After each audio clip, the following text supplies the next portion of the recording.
Kim নুবডাওর সাথে দেখা করতে চেংমেতে আসে। নুবডাও ওকে দেখে খুব হ্যাপি হয়। এখান থেকে সিন কাট হয়ে পাশে দেখায় সব স্টুডেন্টরা ভোট দিয়ে কিমকে ক্লাস প্রেসিডেন্ট বানিয়েছে।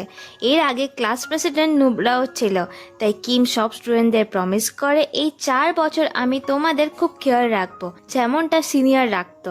এরপর সিন প্রেজেন্টে আসে। নুবডাও কিমকে বলে তোমাকে দেখে আমার স্কুল লাইফের কথা মনে পড়ে গেল। কিম বলে কিন্তু এই টাইমটা একটু আলাদা, কারণ এই টাইম আমি আর তোমার জুনিয়র না। এরপর ওরা দুজন ওদেরই পুরনো আর্টের ক্লাসরুমে আসে। কিম ওকে বলে এখানে তো আমি বাড়ির থেকে বেশি ঘুমিয়েছি। দেন ওদের স্কুল লাইফের অনেক কথা মনে পড়ে যায়। এরপর ওরা দুজন স্কুটিতে করে চ্যাংমাইতে ঘুরতে আসে, অনেক মজা করে, অনেক সময় কাটায়। দেন তখনই পিট কিমকে এসএমএস করে বলে নাম নুবডাওর সাথে দেখা করতে চাইছে। এরপর আমরা কোম্পানির সিন দেখি। কাওলিন এখন প্রোডাক্ট সেলিং এর হোস্ট বলে তেমন কোনো প্রোডাক্ট সেলই হয়নি।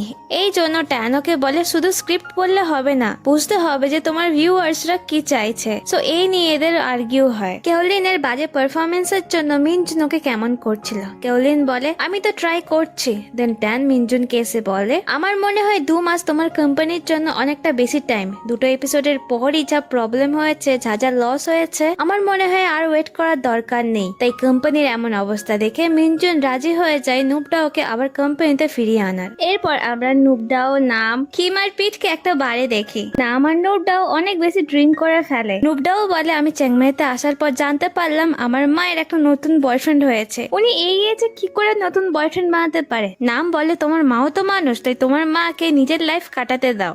এরপর নাম কিমকে বলে কিম তুমি সিঙ্গেল না, তাহলে তুমি নুবডাওকে ডেট কেন করছো না। দেন কিমকে টাকা দিয়ে বলে আমি তোমাকে হায়ার করছি, আমার ফ্রেন্ডের ভালো করে কেয়ার করো। এরপর নাম, নুবডাও আর পিট অনেক ড্রিঙ্ক করে টেবিলের ওপর নাচানাচি করে। কিম নুবডাওকে বলে অনেক হয়েছে, এবার বাড়ি যাবে চলো। তখন নুবডাও ওকে বলে তুমি জুনিয়র হয়ে সিনিয়রকে মানা করতে পারো না, আর ওকে চুপ করতে বলে। কিমের তো এইসব দেখে মাথা কাজ করে না। নুবডাও কিমের মাথায় মারে। এরপরে কিম নুবডাওকে ওর পিঠে করে নিয়ে আসে। নুবডাও বলে আমার নাচ তো এখনো শেষ হয়নি, আর পিট ও নামকে নিয়ে বার থেকে চলে আসে। কিম নুবডাওকে বাড়িতে ফিরিয়ে আনার পর নুবডাও ড্রাঙ্ক হয়েছিল, তাই কিমের গাল দুটো ধরে বলে বেবি ব্যাং তোমাকে বড় হতে অনেক কিউট লাগছে। কিম ওকে বলে প্লিজ আমাকে বেবি ব্যাং বলো না, আমি কিম। নুবডাও বলে ও আচ্ছা তুমি কিম যে চুপি চুপি আমাকে কিস করেছিল।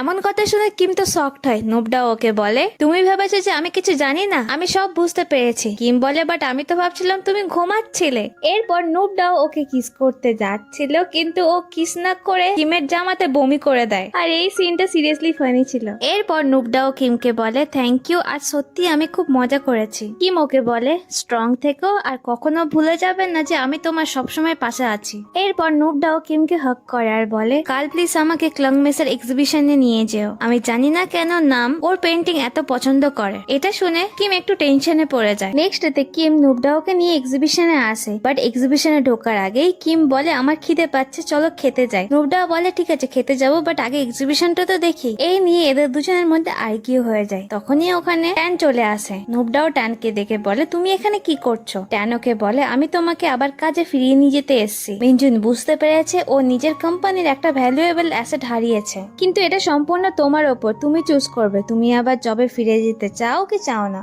এরপর নুবডাও সব ফ্রেন্ডস কে নুবডাওর বাড়িতে দেখি। পিট কিমকে বলে নুবডাওর ফ্রেন্ড আসতে, নুবডাও এক্সিবিশনে যায়নি, তাই আজকের জন্য আমরা লাকি ছিলাম। নুবডাও ওর মায়ের ওই সেকেন্ড বয়ফ্রেন্ডের ব্যাপারটা নিয়ে একটু আপসেট ছিল, তাই কিম এটা নোটিস করে। আরো নুবডাওর মায়ের সাথে কথা বলতে চায়। নুবডাওর মা একটা খাবার বানিয়েছিল, ওটা কিমকে টেস্ট করতে বলে। কিম নুবডাওর মাকে বলে দেখে তো ভালো মনে হচ্ছে, কিন্তু আমার মনে হয় না যে আমার পছন্দ হবে। তো নুবডাওর মা ওকে বলে তোমার মা তাহলে ছোটবেলায় তোমাকে অনেক আস্কার দিয়ে বিগড়ে দিয়েছে। কিম ওনাকে বলে আমার মা তো আমার ব্যাপারে কোনো কেয়ারই করতো না। এই নুবডাওর মা বলে সব বাচ্চারাই এমন ভাবে, ইভেন কি নুবডাও ভাবে যে আমি ওর ব্যাপারে কোনো কেয়ার করি না। নুবডাও লাইফে কি হয় ও আমাকে বলেও না। আচ্ছা তোমার সাথে কি কিছু শেয়ার করে। কিম বলে হ্যাঁ কাজের ব্যাপারে কিছু কথা শেয়ার করে, ও কাজ নিয়ে আজকাল বেশি বিজি থাকে। নুবডাওর মা বলে আমি ভাবছিলাম নুবডাও হয়তো আমার ওপর রেগে আছে আমার বয়ফ্রেন্ড আর ওর ছেলেকে এখানে থাকতে নিয়ে আসার জন্য, আর এই ব্যাপারে নুবডাও আমাকে কিছু বলেনি। আমার মনে হয় ও এতে খুশি হয়নি। কিম ওকে বলে বুঝলাম, কিন্তু আমার মনে হয় নুবডাও হয়তো তোমাকে কোনো ব্যাপারে বিরক্ত করতে চায় না, ও তোমাকে খুব ভালোবাসে, ও চায় তুমি হ্যাপি থাকো। নুবডাওর মা ওকে বলে যখন তোমরা ব্যাংককে ফিরে যাবে প্লিজ ওর খেয়াল রেখো। সাই তো আজকাল বিজি থাকে আর কেউ নেই জিজ্ঞাসা করার, তাই আমার মনে হলো নুবডা ওর বয়ফ্রেন্ডকেই জিজ্ঞাসা করাটাই বেস্ট। কিম ওর মাকে ক্লিয়ার করে বলে যে আমি নুবডা ওর বয়ফ্রেন্ড না, আমি আর নুবডাও জাস্ট ফ্রেন্ড। এরপর নুবডা ওর মা নুবডা ওকে ট্যানের সাথে দেখে বলে তাহলে কি ওই ছেলেটাও নুবডা ওর বয়ফ্রেন্ড? তখন কিম আবারও বলে না না, ট্যানও ওর জাস্ট ফ্রেন্ড, কিন্তু চিন্তা করো না, ব্যাংককে ফিরে যাওয়ার পর আমি ওর খুব খেয়াল রাখবো। নুবডা ওর মা এটা শুনে হ্যাপি হয়। এরপর নুবডা ওর সেই ছোট ভাইটা সবার সাথে গেম খেলে, সবাই এখানে অনেক মজা করে। নুবডাও বলে আমি কাল ফিরে যাব। কিম বলে তুমি কাল ফিরে যাবে মানে? প্লিজ এটা বলো না যে তুমি আবার কাজে জয়েন করছো। নুবডাও বলে আমি তো রিয়েলিটিটাকে অ্যাভয়েড করতে পারি না, আমাকে তো টাকা ইনকাম করতে হবে। এটা শুনে কিম একটু রাগ করে। ট্যান ওকে বলে নুবডা ওকে নিজের ডিসিশন নিতে দাও। দেন কিম বলে তুমি কি জানো নুবডার সাথে কি কি হয়েছিল? ট্যান ওকে বলে যেই দিন ওই ইনসিডেন্টটা হয়েছিল মেবি আমি ওই দিন ওর সাথে ছিলাম না, বাট ইন ফিউচার এমনটা আর হতে দেব না, আর নুবডা ওকে ওর জব ছাড়তেও দেব না। কিম বলে তুমি কি শিওর যে এমন সিচুয়েশন আর কোনোদিন হবে না? ট্যান বলে সেটা আমি শিওর বলতে পারছি না, কিন্তু নুবডা ওকে সবসময় আমি প্রোটেক্ট করার চেষ্টা করব, ওর খেয়াল রাখবো, তাই প্লিজ আমাকে বিশ্বাস করো। সো সিচুয়েশনটা একটু বেশি সিরিয়াস হয়ে যায়। নুবডা ও কিমকে বলে তুমি বেশি চিন্তা করো না। কিম নুবডা ওকে বলে ঠিক আছে আমি তোমাকে বিশ্বাস করছি, কিন্তু এমন যদি প্রবলেম আবারও ইন ফিউচার হয় তাহলে আমি কিন্তু সহজে এগুলো ছেড়ে দেব না। আর কিমের এমন মুড দেখে নাম ওকে বলে তুমি তো আগুনের থেকে বেশি জ্বলছো। পরের দিন নুবডাও নিজের কাজে ফিরে আসে, ওকে দেখে সব স্টাফরা হ্যাপি হয় শুধু ক্যারোলিন ছাড়া। আর ও যখন প্রোডাক্ট সেলিং এর শো হোস্ট করে ওদের প্রোডাক্ট সবচেয়ে বেশি সেল হয়, তাই ওর টিম মেম্বার্সরা খুব হ্যাপি হয়। এইসব দেখে ক্যারোলিন খুব জেলাসি ফিল করে, আর ক্যারোলিনের যে টিম ছিল মানে ও যে টিমের সাথে কাজ করছিল ওই টিমের প্রোডাক্ট তেমন সেল না হওয়ায় ওই টিমের যে ডাইরেক্টর ছিল সে সবার ওপর রাগ করে। কিম যখন ওর আর্ট এক্সিবিশনে ছিল